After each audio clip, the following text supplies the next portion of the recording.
President.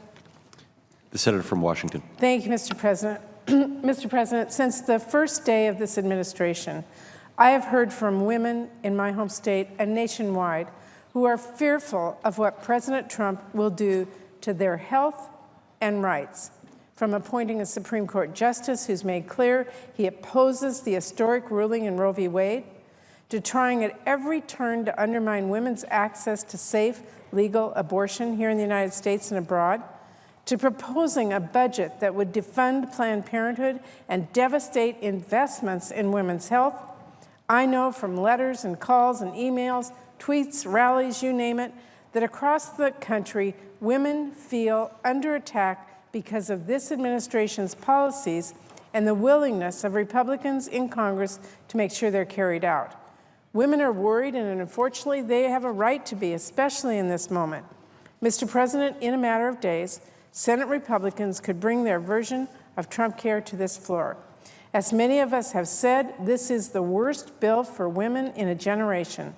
It will cut off access to critical health care services at Planned Parenthood, our nation's largest provider of women's health care. It will allow insurance companies to go back to charging women more and interfere with women's constitutionally protected reproductive rights. In fact, at literally every stage of life, Trumpcare would stand in the way of women's access to health care that they need. Under this bill, young girls nationwide would lose Medicaid coverage. College students across the country who go to Planned Parenthood for contraception would find the centers they rely on shuttered. Women pay $1,000 more a month for maternity care, and women battling cancer and women who are survivors would have to look ahead to being discriminated against for having a pre-existing condition. And then senior women would watch their premiums spike by as much as 850% because of the age tax Republicans have inexplicably chosen to include in this bill. Now, I could go on, but let me just say that since President Trump and Republicans first began trying to jam this bill through, I have heard from countless women who would be impacted by the cruel policies I've just described. One of them is Kelly. Her son has a developmental disability, and he gets Medicaid coverage. Jennifer, who is fighting cancer tooth and nail, and is now worrying about what is going to happen if the Medicaid expansion goes away. Tammy, whose congenital heart disease made pregnancy life-threatening, and who was able to afford safe and effective contraception because of her insurance coverage. Those are just a few examples. And I am so grateful to them and to the many, many others who've spoken out and shared their stories.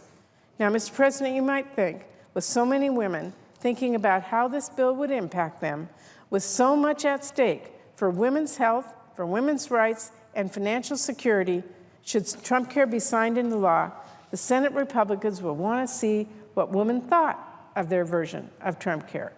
But, Mr. President, they have made it abundantly and offensively clear they do not. They put together a working group of 13 men to draft their version. They negotiated in secret. They wrote this bill in back rooms. And now Senate Republicans are keeping it under lock and key until the very last minute so that women have as little time as possible to see how badly this bill could harm them and their families. Well, women aren't going to put up with that, and Democrats aren't either. I'm proud to be here this evening with a number of my Democratic colleagues to call on Senate Republicans to stop hiding their bill from women and bring it out in the light for the scrutiny it deserves, because my Republican colleagues are right, I think, to be ashamed of this version of Trumpcare, but that doesn't mean it should be hidden from view. And we are not going to stop until women across the country get to read the fine print, instead of taking 13 male Republican senators' word for it. Mr. President, while this is a truly difficult and frightening time for anyone who believes that women should be able to make their own decisions about their own health care, and who think politicians should not be able to interfere with those decisions, I've also been truly inspired by the response I've seen to the extreme agenda President Trump and Republicans are pursuing. Since the first days of this administration, when I was so proud to march with millions of women across this country and the world to stand up for women's health and women's rights, women have continued to lead the fight against this administration's constant effort to take our country backwards. And that is exactly what Trumpcare would do. So let me be very clear. If Senate Republicans continue down this path, if they choose to jam a secret bill through Congress and get it signed into law, instead of listening to people in this country and to us and working with us on a real solution to fix our healthcare system, you can be sure that women across the country who will be forced to pay more for their care or lose it altogether are going to be ready to make sure Republicans own every ounce of the harm they cause. So I am here tonight to urge my Republicans to make the right choice, and I will join women across the country in holding them fully accountable if they don't. Thank you, and I yield the floor.